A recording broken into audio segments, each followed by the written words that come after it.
தூய்மை பணியாளர்களிடமும் மோசடி, திமுக ஆட்சியில் இதிலும் ஊழல், போலி பதிவுகள் மூலம் மாதந்தோறும் மோசடி. சென்னை மாநகராட்சி தூய்மை பணியாளர்களுக்கான நிதியை தவறாக பயன்படுத்தியதாக திமுக அரசின் மீது எழுந்துள்ள ஊழல் குற்றச்சாட்டு தூய்மை பணியாளர்களை கூட விட்டு வைக்கவில்லையா என மக்கள் மத்தியில் கடும் கோபத்தை ஏற்படுத்தியிருக்கிறது.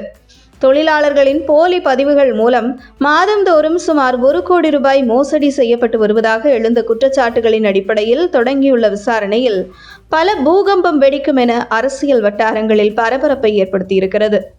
அம்பத்தூர் மண்டலம் 7 தேசிய நகர்ப்புற வாழ்வாதார திட்டத்தின் கீழ் தூய்மை பணியாளர்கள் பணியமர்த்துவதில் உள்ள முறைகேடுகள் தொடர்பாக எழுந்துள்ள புகார்கள் குறித்து சென்னை மாநகராட்சி ஒரு பக்கம் விசாரணையை தொடங்கி இருக்கும் நிலையில், மறுபக்கம் பாஜக மாநில செயலாளர் கராத்தே ஆர் தியாகராஜன் சென்னை மாநகராட்சியில் அதிகாரப்பூர்வ பதிவுகளில் சுமார் 1400 தொழிலாளர்கள் இடம்பெற்றுள்ளார்கள். ஆனால் அதிகாரப்பூர்வ பதிவில் இருப்பதை விட குறைவாக சுமார் 1000 தொழிலாளர்கள் மட்டுமே பணியாற்றி வருவதாக குற்றச்சாட்டுகளை தெரிவித்துள்ள பாஜக மாநில செயலாளர் கராத்தே தியாகராஜன், இதில் 400 தொழிலாளர்கள் போலியாக சேர்க்கப்பட்டு அவர்கள் பெயர் தவறாக பயன்படுத்தப்பட்டு சுமார் மாதம் போலியாக இணைக்கப்பட்டுள்ள தொழிலாளர்கள் மூலம் 1 கோடி ரூபாய் மாதந்தோறும் நடைபெறுவதாக கராத்தே தியாகராஜன் குற்றச்சாட்டுகளை வைத்திருந்தார்.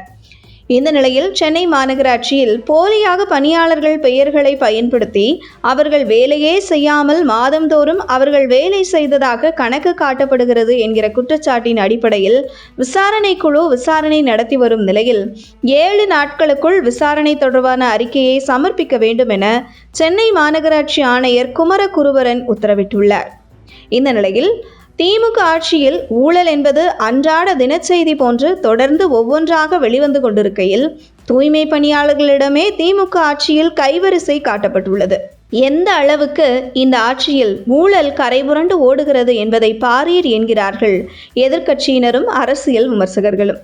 தூய்மை பணியாளர்களில் பலரும் பட்டியல் சமூகத்தை சேர்ந்தவர்களாக இருக்கையில் மேடைக்கு மேடை சமூக நீதி பேசும் திமுக பட்டியல் சமூக மக்களின் உரிமை பெற்றுத்தரவில்லை என்றாலும் கூட அவர்களின் நலனுக்காக ஒதுக்கப்பட்ட நிதியில் கூடவா மோசடி செய்ய வேண்டும் என்கிற விமர்சனமும் எழுந்துள்ளது.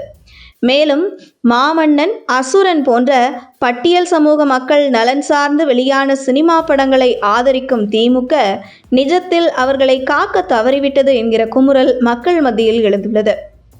ஏற்கனவே சென்னையில் தனியாரிடம் ஒப்படைக்கப்பட்ட ராயபுரம், திருவிக நகர் மண்டலங்களில் தூய்மை பணி செய்வதற்காக மாதம் 23,000 ரூபாய் ஊதியம் தருவதாக வாக்குறுதி அளித்து தூய்மை பணியாளர்களை மாநகராட்சி அதிகாரிகளும் திமுக மாநகராட்சி மன்ற உறுப்பினர்களும் அழைத்து சென்று தனியார் நிறுவனத்துடன் ஒப்பந்தம் செய்ய வைத்த நிலையில் பணி ஒப்பந்தத்தில் 16,950 ரூபாய் மட்டுமே மாத ஊதியமாக வழங்கப்படும் என குறிப்பிடப்பட்டிருப்பதாக வெளியாகியுள்ள செய்திகள் அதிர்ச்சிக்கு உள்ளாக்கி வந்த நிலையில், தற்பொழுது தொழிலாளர்களின் போலி பதிவுகள் மூலம் மாதந்தோறும் சுமார் 1 கோடி ரூபாய் மோசடி செய்யப்பட்டு வருவதாக எழுந்துள்ள குற்றச்சாட்டு திமுக அரசின் மீது மக்கள் மத்தியில் கடும் எதிர்ப்பு எழுந்து வருவது குறிப்பிடத்தக்கது.